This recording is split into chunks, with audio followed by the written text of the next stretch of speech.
ഇപ്പോൾ ശ്രീ സക്കറിയ ജോർജ് കൂടിയുണ്ട്. അദ്ദേഹം റിട്ടയർഡ് SP ആണ്. ശ്രീ സക്കറിയ ജോർജ്, ഇവിടെ വലിയ പരിധിവരെ രാഷ്ട്രീയമായി ഇത് രാഹുൽ മാങ്കൂട്ടത്തിന് തിരിച്ചടിയാണ് എന്നതിൽ തർക്കമില്ല. പക്ഷേ എപ്പോഴും ശ്രീ അശോക് കുമാർ സൂചിപ്പിച്ചതുപോലെ കുറേ അധികം ആളുകൾ രാഹുൽ മാങ്കൂട്ടത്തിന് പിന്തുണയുമായി എത്തുന്നത് നമ്മൾ കണ്ടതാണ്. സിനിമാ മേഖലയിൽ നിന്നുള്ള ആളുകൾ ഉൾപ്പെടെയൊക്കെ എത്തുന്നത് കണ്ടതാണ്. അതൊക്കെ വലിയ പബ്ലിസിറ്റി, ഒരു PR ആയി മാറ്റുന്നതും നമ്മൾ കണ്ടതാണ്. രാഹുൽ മാങ്കൂട്ടത്തിൽ അതിനെയൊക്കെ വളരെ കൃത്യമായി PR വർക്കിൻ്റെ ഭാഗമാക്കി മാറ്റിയിട്ടുമുണ്ട്.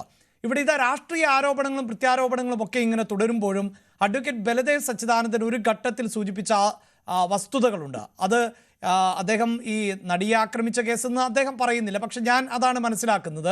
അങ്ങനെയുള്ള സംഭവങ്ങളാകട്ടെ, ഇനിയിപ്പോൾ രാഹുൽ മാങ്കൂട്ടത്തിൻ്റെ വിഷയമാകട്ടെ, അവിടെയൊക്കെ നീതി എന്നതിനപ്പുറത്ത് നിയമപരമായ ഒരു പോരാട്ടത്തിലേക്കാണ് കടക്കാൻ പോകുന്നത്.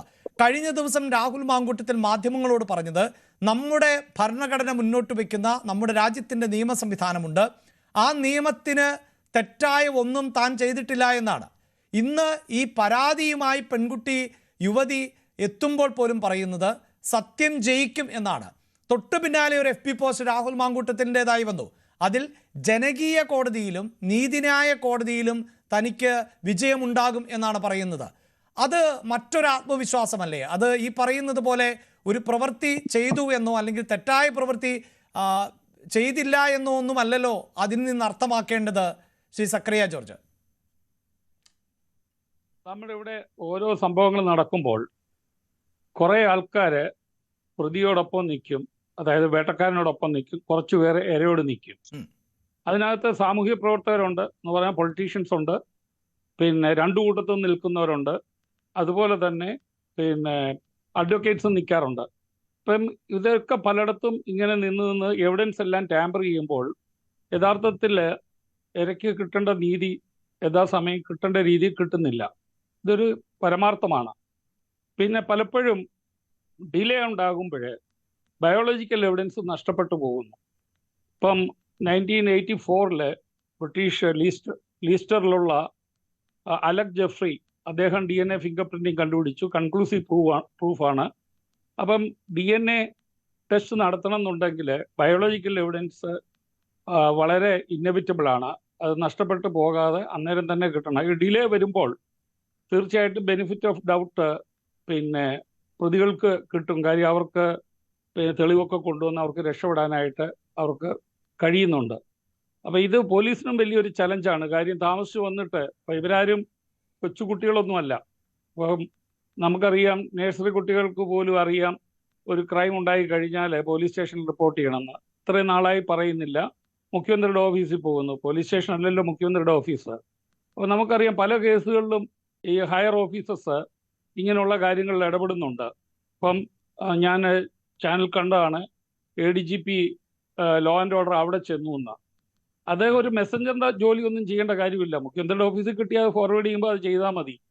പണ്ട് KJ ജോസഫ് സാറ് DGP ആയിരുന്നപ്പോൾ ഇങ്ങനൊന്നും ആരെയും പോകാനും സ്വാധീനിക്കപ്പെടാനും ഒന്നിനും അവരുടെ ഓഫീസിൻ്റെ അബ്യൂസൊന്നും ഉണ്ടാകാൻ അനുവദിക്കില്ലായിരുന്നു.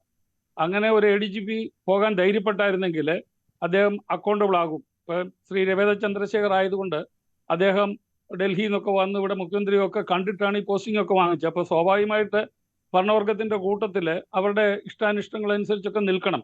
അല്ലെങ്കിൽ ശ്രീ വെങ്കടേഷ് അവിടെ പോകില്ലായിരുന്നു. In the matter of criminal investigation and prosecution a police officer is not the servant of any one but the save of the law itself. No minister of the crown or the court can tell him that he should prosecute this man or that one. എന്ന് Lord ഡെന്നിങ്ങിൻ്റെ വളരെ metropolitan versus crown കേസിനകത്ത് വിധി വന്നിട്ടുണ്ട്. Police neutrality കാണിച്ചില്ലെങ്കിൽ പോലീസിൻ്റെ പിന്നെ institutional integrity നഷ്ടപ്പെടും. അത് already നഷ്ടപ്പെട്ട് കഴിഞ്ഞു എന്നത് Prakash Singh versus union of India കേസിനകത്ത് സുപ്രീം കോടതി അസിഗ്നിഗ്ധമായി പറഞ്ഞു. Police have become mere tools in the hands of the unscrupulous political masters എന്ന് പറഞ്ഞു കഴിഞ്ഞു. അപ്പോൾ ഇത് നമ്മുടെ രാജ്യത്തെ വളരെയധികം ദ്രോഹിക്കുന്നുണ്ട്. ഇതിപ്പം കോൺഗ്രസ്സുകാരുമുണ്ട്, BJPക്കാരുമുണ്ട്. BJPയിലെ നമ്മൾ കണ്ടല്ലോ ബ്രിജ്ഭൂഷണ് സ്പോർട്സുകാരെ പീഡിപ്പിച്ചത്, എന്നിട്ട് ഒരു നടപടി ഉണ്ടായിട്ടില്ല. എത്ര പേര് നടന്നു? അവരെ ഒരു വളരെ ലോങ് ഹങ്കർ സ്ട്രൈക്ക് വരെ അവർക്ക് നടത്തേണ്ടി വന്നു. എല്ലായിടത്തും ഇരകൾക്ക് നീതി കിട്ടുന്നില്ല. ഈ ഡിലേ എന്ന് പറയുന്നത് വലിയൊരു ഫാക്ടറാണ്. മാത്രം ഡിലേ വന്നു, ബയോളജിക്കൽ എവിഡൻസ് കിട്ടുന്നില്ലെങ്കിൽ പിന്നെ AIMSലെ ഡോക്ടർ പിന്നെ ഡോക്ടർ ദോഗ്രെ ആൻഡ് ശ്രീവാസ്തവയുടെ ഒരു ആർട്ടിക്കിൾ ഉണ്ട് റേപ്പിനെ പറ്റി. Rape hard to prove and harder to disprove. ഇത് വലിയൊരു പ്രശ്നമാണ്. പിന്നെ ഇരകൾക്ക് ഒരല്പമൊക്കെ കിട്ടണം. കാര്യം അവർക്ക് ട്രോമയൊക്കെ ഉണ്ടാകുമ്പോൾ പിന്നെ നാച്ചുറലി ചിലപ്പോൾ അവർ കുറച്ച് ദിവസത്തേക്കൊക്കെ വരാമായിരിക്കും. പക്ഷേ ഇത് ലോങ് ഡിലേ ആണ്. കാര്യം ഇപ്പം എത്രയോ മാസം കഴിഞ്ഞു. അപ്പം ഡിലേയുടെ കാര്യത്തിനകത്ത് പിന്നെ പി ബി സുരേഷ് കുമാർ സാറിൻ്റെ ഒരു ജഡ്ജ്മെന്റ് ഉണ്ട്, പിന്നെ Thankappan versus state of Kerala. ആ കേസിനകത്ത് അദ്ദേഹം പറയുന്നുണ്ട് പിന്നെ ഇവരുടെ മെന്റൽ സ്റ്റേറ്റിനൊക്കെ പ്രശ്നങ്ങൾ ഉണ്ടാകാം, അതുകൊണ്ട് അല്പം ഡിലേ ആകാം. അതിൽ കോട്ട് ചെയ്തേക്കുന്നത് ട്രോമ ആൻഡ് റിക്കവറി എന്ന് പറഞ്ഞ പിന്നെ ജൂഡിത്ത് ലൂയിസ് ഹെർമാന്റെ ഒരു ആർട്ടിക്കിൾ വെച്ചുകൊണ്ട് ബുക്ക് വെച്ചിട്ടാണ് പറഞ്ഞേക്കുന്നത്. അപ്പോൾ അത് മെന്റൽ സ്റ്റേറ്റിനെ പറ്റി, അവർ സോഷ്യൽ സൈക്കോളജിസ്റ്റ് ആണ്, അവരിതിനെ പറ്റിയൊക്കെ പറയുന്നുണ്ട്. പക്ഷേ ഈ ഇത്രയും ഡിലേ വരുമ്പം അത് പിന്നെ തീർച്ചയായിട്ടും അത് പലയിടത്തും സംശയം വരുന്നുണ്ട്. അവർ പോലീസ് സ്റ്റേഷനിൽ പോകുന്നില്ല. നേരത്തെ പരാതിയുണ്ട്, സോഷ്യൽ മീഡിയയിലെല്ലാം വന്നു കഴിഞ്ഞു. ഇതിന്റെ അർത്ഥം ഈ പറയുന്ന കുറ്റവാളി തെറ്റാണെന്ന് ഞാൻ പറയുന്നില്ല. ഇപ്പം സോഷ്യൽ മീഡിയയിലും അതായത് സാങ്കേതികമായി ഇനി മുന്നോട്ട് പോകുമ്പോൾ, നിയമപരമായി മുന്നോട്ട് പോകുമ്പോൾ ഇത് അതിജീവിതയ്ക്ക് വലിയ പ്രതിസന്ധി സൃഷ്ടിക്കുവാനുള്ള സാധ്യതയുണ്ട് എന്നാണോ താങ്കൾ പറയുന്നത്? അല്ല, എല്ലായിടത്തും ഒരു ഗോഡ്സ് പിന്നെ മിറക്കിൾ കാണും. അതുകൊണ്ട് ഈ വോയിസ് പുറത്തു വന്നു. അത് വോയിസ് സ്പെക്ട്രോഗ്രാഫി ചെയ്താൽ മതി. അത് സെൻട്രൽ ഫോറൻസിക് ലാബ് ന്യൂഡൽഹിയില് പിന്നെ വോയിസ് സ്പെക്ട്രോഗ്രാഫി ചെയ്യാം. ഈ പറയുന്ന ഇരയുടെയും ഈ പ്രതിയുടെയും ശബ്ദം സാമ്പിൾ എടുത്തിട്ട് നമ്മൾ ഫിംഗർ പ്രിന്റ് ഒക്കെ നോക്കുന്ന പോലെ തന്നെ കമ്പാരിസൺ കൊടുത്തു കഴിഞ്ഞാൽ തീർച്ചയായിട്ടും കൺക്ലൂസീവായിട്ട് അത് എവിഡൻസ് കിട്ടും, DNA പോലെ തന്നെ. എന്തായാലും ഡിജിറ്റൽ തെളിവുകൾ അടക്കം അതിജീവിത കൈമാറിയിട്ടുണ്ട് എന്നാണ് അറിയാൻ സാധിക്കുന്നത്. പക്ഷെ അത് എത്രത്തോളം വാല്യുബിൾ ആണ് എന്നത് നമുക്ക് ഈ ഘട്ടത്തിൽ അറിയില്ല. അല്ല, അതിന് പലപ്പോഴും സുപ്രീം കോടതിയിൽ നിന്നൊക്കെ ചില വിധികൾ അങ്ങോട്ടും ഇങ്ങോട്ടും ക്ലാഷിംഗ് ആയിട്ട് വരുന്ന വിധികളുണ്ട്. അതൊക്കെ പിന്നീട് വക്കീലന്മാര് ഇവരുടെയിലൊക്കെ പൈസ ഇഷ്ടം പോലെ ഉണ്ടെങ്കിൽ അവര് കാശൊക്കെ കൊടുത്ത് വക്കീലിനെ കൊണ്ട് ഒരു ക്ലൗഡ് ഓഫ് ഡൗട്ട് ഉണ്ടാക്കി ഇവരൊക്കെ രക്ഷപ്പെടും. പക്ഷെ ഇപ്പോഴ് ഒരു സന്ദർഭവശാൽ ഒരു കേസിന്റെ കാര്യം പറഞ്ഞ് അടുത്തിടെ വരുന്ന ഒരു കേസിനെ പറ്റി പറഞ്ഞു. അപ്പം അത് പ്രിമച്ചുറായിട്ട് വന്ന ഒരു കമന്റ് ആണെന്നാണ് എൻ്റെ ഒരു വിശ്വാസം. പക്ഷെ ആ കേസിനകത്ത് previous contact of the accused ഉണ്ട്, അവിടെ ക്രിമിനൽ ആക്ടിനകത്ത് ഡീറ്റെയിൽ എവിഡൻസ് ഉണ്ട്, അത് കഴിഞ്ഞ സബ്സീക്വന്റ് കോണ്ടാക്ട് ഉണ്ട്, അതിനകത്ത് ഡീറ്റെയിൽ എവിഡൻസ് നശിപ്പിക്കാൻ നോക്കിയിട്ടുണ്ട്. ശാസ്ത്രം ഇതിനൊക്കെ അപ്പുറത്ത് സഞ്ചരിച്ചിട്ടുണ്ട്. ഇതിനൊക്കെ മേളിൽ സഞ്ചരിക്കുന്ന പറക്കുന്ന ഒരു യാഥാർത്ഥ്യമാണ് സയൻസ്. അതുകൊണ്ട് കുറ്റവാളികളെല്ലാം രക്ഷപ്പെട്ടു പോകാം, എന്തും കാണിക്കാം, വക്കീലുണ്ട്, പണമുണ്ട്, എന്തും ചെയ്യാന്നുള്ള ഒരു ധാരണയിൽ നിന്ന് മാറിയിട്ട് ഇന്നിപ്പോ ഹോർത്തൂസിന്റെ അവിടെ മമ്മൂട്ടി പറഞ്ഞ പോലെ സ്നേഹവും പിന്നെ സഹവർത്തിത്വം ആയിരിക്കണം പിന്നെ നമ്മുടെ സാമൂഹ്യമായ പിന്നെ വർക്കിംഗ് ക്യാപിറ്റൽ എന്ന് അദ്ദേഹം പറഞ്ഞു. ആരെയും പീഡിപ്പിക്കാതെ മര്യാദയ്ക്ക് ജീവിക്കാനായിട്ട് നമ്മുടെ സമൂഹത്തിന് കഴിയട്ടെ എന്നുള്ളതാണ് ഇതിൽ നിന്നൊക്കെ നമ്മൾ പഠിക്കുന്നത്. തീർച്ചയായും അതിന് ചുരുങ്ങിയ പക്ഷം ജനപ്രതിനിധികളെങ്കിലും തയ്യാറാകേണ്ടതല്ലേ എന്നതാണല്ലോ ശ്രീ ബി റജി പ്രസക്തമാകുന്നത്. അതായത് സാധാരണക്കാരായ ആളുകളുമായി ഇങ്ങനെ താരതമ്യം ചെയ്യാൻ പറ്റില്ല. കാരണം രാഹുൽ മാങ്കൂട്ടത്തിൽ ഒരു ജനപ്രതിനിധിയാണ്. അത് ജനങ്ങളാൽ തെരഞ്ഞെടുക്കപ്പെടുന്നതിന് മുമ്പ് അദ്ദേഹം ഞാൻ MLA ആയാൽ നിങ്ങളെ സേവിച്ചു കൊള്ളാമെന്നും അത് നിഷ്പക്ഷമായി ചെയ്തു കൊള്ളാമെന്നും ഏതെങ്കിലും തരത്തിലുള്ള സ്വാധീനത്തിന് താൻ വഴങ്ങില്ല എന്നും പൊതുസമൂഹത്തിന് നൽകുന്ന ഒരു ഉറപ്പാണ്. അവിടെയാണ് രാഹുൽ മാങ്കൂട്ടം വീണ്ടും ചോദ്യങ്ങളെ അഭിമുഖീകരിക്കേണ്ടതായി വരുന്നത്. നിയമപരമായി ഒരുപക്ഷെ രക്ഷപ്പെട്ടു പോയേക്കാം, നീതി ലഭിക്കണം അതിജീവിതയ്ക്ക് എന്ന ഒരു നിർബന്ധവുമില്ല. ഇപ്പോൾ പോലും ഈ സാങ്കേതിക തെളിവുകൾ നൽകി എന്ന് പറയുമ്പോൾ പോലും അത് നിലനിൽക്കുമോ എന്നതിൽ അവ്യക്തതയുണ്ട്. പക്ഷേ ഒരു ജനപ്രതിനിധി ഈ നിലയിലാണോ പെരുമാറേണ്ടിയിരുന്നത്?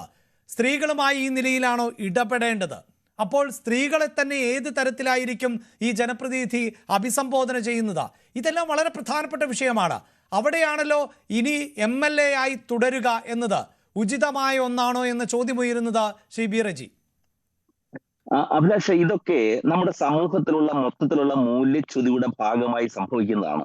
ഇതിനെ ഒരു പൊളിറ്റിക്കലായി നമ്മൾ ഏകപക്ഷീയമായി ഒരു ചൂണ്ടുപലക വെച്ചിട്ട് വിശകലനം ചെയ്യുമ്പോഴാണ് ഇത് ഏതെങ്കിലും ഒരു രാഷ്ട്രീയ പ്രസ്ഥാനത്തിന്റെ ഭാഗമായതുകൊണ്ട് ക്രൂശിക്കാമെന്നോ മറ്റൊരു രാഷ്ട്രീയ പ്രസ്ഥാനത്തിന്റെ ഭാഗമായതുകൊണ്ട് അത് തമസ്കരിക്കാമെന്നോ ഉള്ള ഒരു ചിന്ത കടന്നുകൂടുന്നത്. ഇവിടെ രാഷ്ട്രീയ പ്രസ്ഥാനങ്ങളിൽ നേരത്തെ ശ്രീ അഭിലാഷ് പറഞ്ഞത് തന്നെയാണ് അതിന്റെ കറക്റ്റ്. എല്ലാ രാഷ്ട്രീയ പ്രസ്ഥാനങ്ങളിലും ഇത്തരത്തിൽപ്പെട്ടവർ അല്ലെങ്കിൽ ധാർമ്മികമായി ചില സമയങ്ങളിൽ അപഭ്രംശം സംഭവിച്ചിട്ടുള്ളവർ ഉണ്ടായിട്ടുണ്ട്. ഇപ്പൊ നോക്കൂ, ഇന്ന് ഈ കേരള നിയമസഭയിലെ LDF-ന്റെ ഭാഗമായിരിക്കുന്ന മുകേഷ്, അദ്ദേഹത്തിനെതിരെ ഒരു എഫ്ഐആർ രജിസ്റ്റർ ചെയ്യുകയും കുറ്റപത്രം സമർപ്പിക്കുകയും ചെയ്തിട്ടുണ്ട്. അദ്ദേഹത്തെ ചേർത്ത് പിടിച്ചുകൊണ്ട് നിൽക്കുകയാണ്. പിന്നെ മന്ത്രിമാരുണ്ട്.